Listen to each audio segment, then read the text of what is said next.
There's a saying of Howard Jacobson that I think really gets to the heart of this subject, the dejudaization of the Holocaust. His quote was this. He said, "Europe never forgave the Jews for the Holocaust." Sounds ridiculous, but it's actually true. The Holocaust is something that I think we're still, as a Western world, as a globe, still dealing with to this day, still grappling with. What did we allow to happen? It was the culmination, the climax of thousands of years of anti-Jewish hatred and resentment, building and building. But in its aftermath, anti-Semitism has not been fully extinguished. The world still has its tricky, tetchy, confused, mixed bag relationship with the Jews, with the nation of Israel.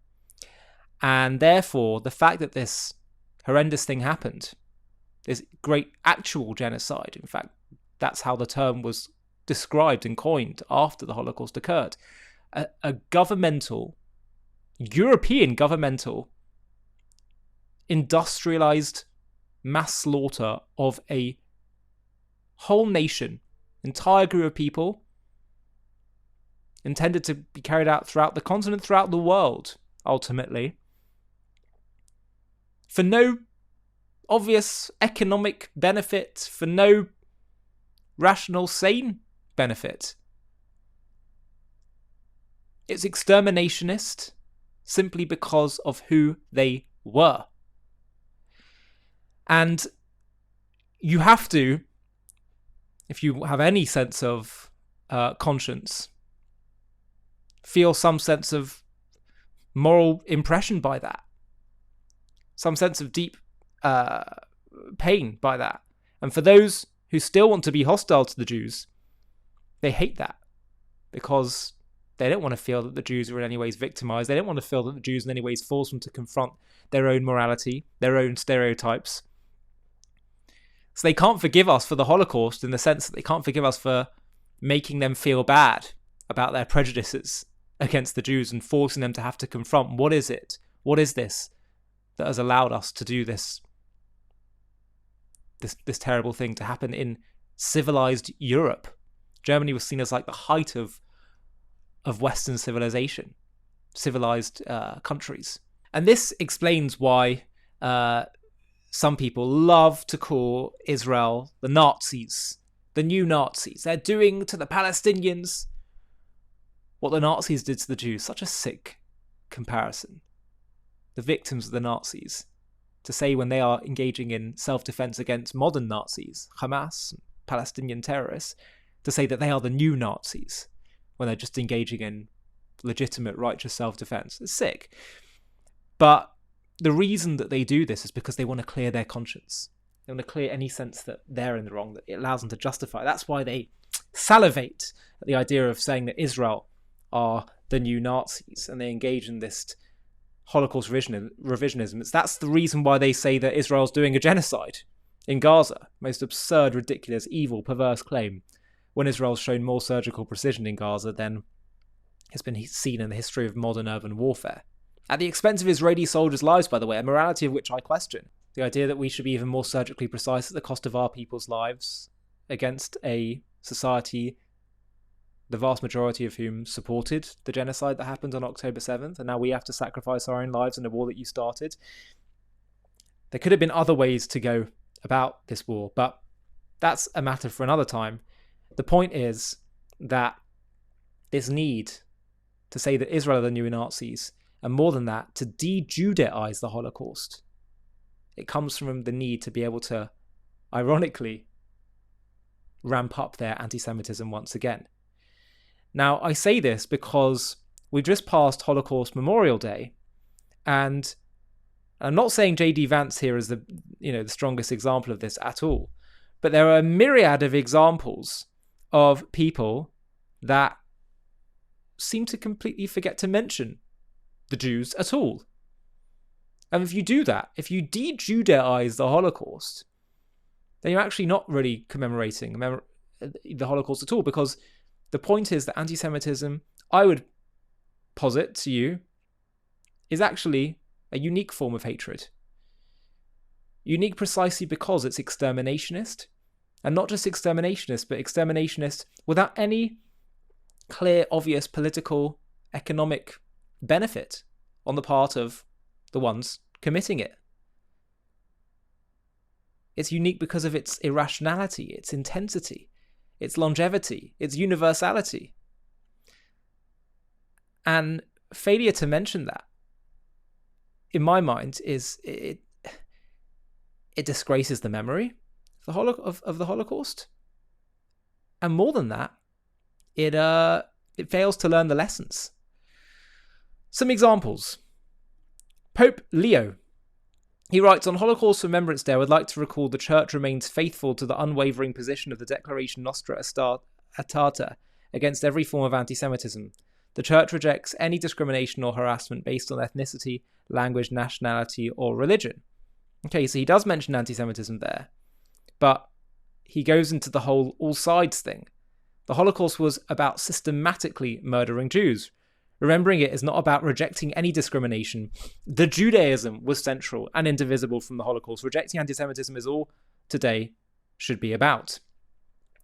Yeah, more than that, there's also some serious issues that the Catholic Church itself needs to confront. Deeply responsible for peddling anti-Semitism throughout its history,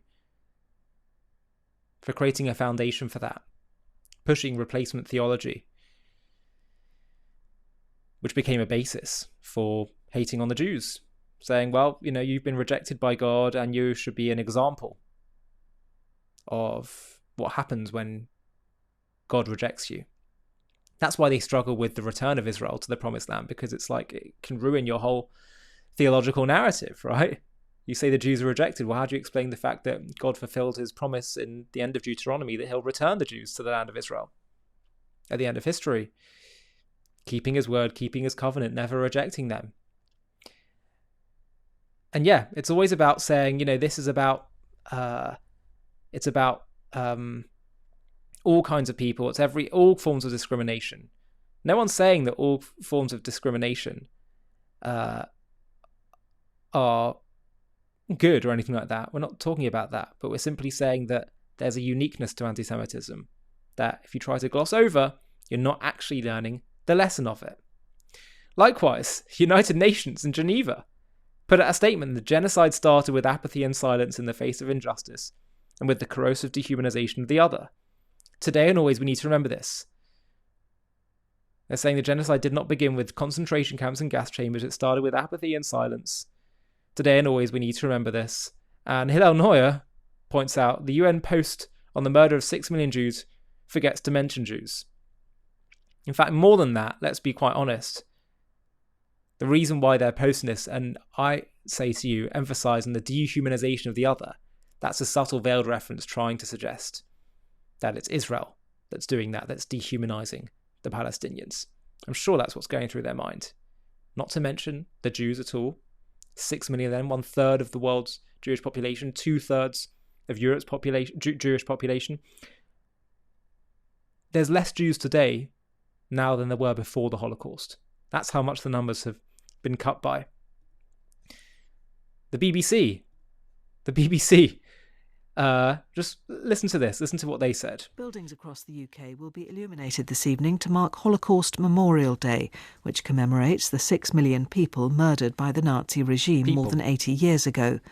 The King and Queen will host a reception for Holocaust survivors and their families. Organisers say that at a time of rising anti-Semitism, this is a moment to stand together. Campaign against anti-Semitism. They say, is the BBC trying to sever all ties with their Jewish listeners? Buildings will be illuminated to mark Holocaust Memorial Day, which commemorates the 6 million people murdered by the Nazi regime. It was Jews, 6 million Jews specifically. Even on Holocaust Memorial Day, the BBC cannot bring itself to properly address anti-Semitism. No wonder that overwhelming 92% of British Jews rate the BBC's coverage of matters of Jewish interest as unfavourable. Bernard-Henri Lévy wrote, in my book, The Genius of Judaism, I spoke about Holocaust denial as one form of a new anti-Semitism. Now I add to it Holocaust erasure. Shameful and disgusting. Today we remember the 6 million Jews murdered in the Shoah. Yes, they do mention anti-Semitism, I accept that, but until we become a bit more specific, we're not actually learning the lessons. And in some ways, it looks like there's some level of intentionality here in the way they're phrasing this. And this is what leads me to J.D. Vance. J.D. Vance also posted some pictures. He said, "Today we remember the millions of lives lost during the Holocaust, the millions of stories of individual bravery and heroism, and one of the enduring lessons of one of the darkest chapters in human history, that while humans create beautiful things and are full of compassion, we're also capable of unspeakable brutality, and we promise never again to go down the darkest path." Problem is, as Tablet Magazine mentions, thank you, Mr. Vice President, for this unique commemoration of the Holocaust that manages to avoid mentioning of Jews or condemning Nazis. Now, look, he does post pictures here. You have Hebrew letters, which obviously indicate the Jewish central component to all of this. But on the other hand, he doesn't explicitly say them. Now, there's been a bit of a debate here about this because, it's also important to be careful with the battles you pick, right? So someone, average NY guy,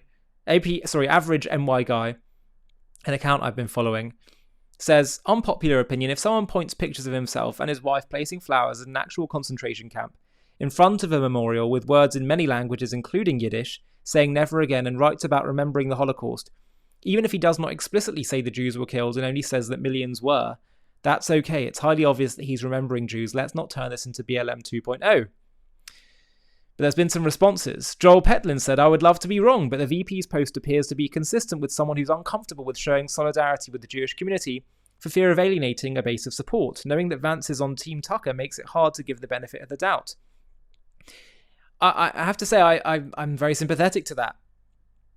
On the day he was hosting a Hanukkah reception, actually the hour of the time he was hosting a Hanukkah reception just before, he was engaging in a tweet with someone who was a relatively small account, basically denying that the right has a problem with anti-Semitism. He said, I think there's a difference between disagreeing with Israel and being outright anti-Semitic, whereas it's so clear, be it from Tucker Carlson to Candace Owens to Nick Fuentes, etc., that there is a rising problem. And there's been a denial. I think sometimes there's been a pandering to it, playing a very clever game, a bit like what Tucker Carlson kind of plays. After Ben Shapiro rightly calls out, forget the anti-Semitism, but the insane, deranged conspiracy theories of Candace Owens claiming that Erica Kirk and others were involved in Charlie Kirk's murder, Ben Shapiro felt he had to speak out against this. And then J.D. Vance the next day at the same conference said, I did not come here with a list of conservatives to denounce or deplatform. This to me is all part of playing this cynical game. So I don't want to be naive and looking at this. David Draymond wrote, respectfully disagree. He has much to correct and condemn regarding his cohorts. And this vague acknowledgement didn't help. Don't let partisanship make you blind to things that would justifiably concern you otherwise. Too many self-inflicted wounds. So, look, I'm not here to make a big deal out of this specific post, but I'm here just to show the broader point of what's happening. When people talk about the Holocaust, they end up universalizing it, which ends up actually missing the entire point of the lesson of anti-Semitism entirely. Anti-Semitism is a unique hatred and requires a unique way of resolving it. And that is for the world to have a transformed relationship and understanding of who the Jewish people are. It's different to other hatreds because anti-Semitism is motivated on how the world understands the Jews and what they think of them. It's ideological. It's about resentment. It's about morality. It's about the divine destiny of the Jews. And the narratives that you have around that is what shapes how you feel about them. So, dejudaizing the Holocaust takes away the centrality of what the Holocaust was about. And so that's what motivates the purpose of this channel, which is to shine the light of Jewish ideas, Jewish wisdom, and the truth about the Jewish people, Judaism and Israel, to the world.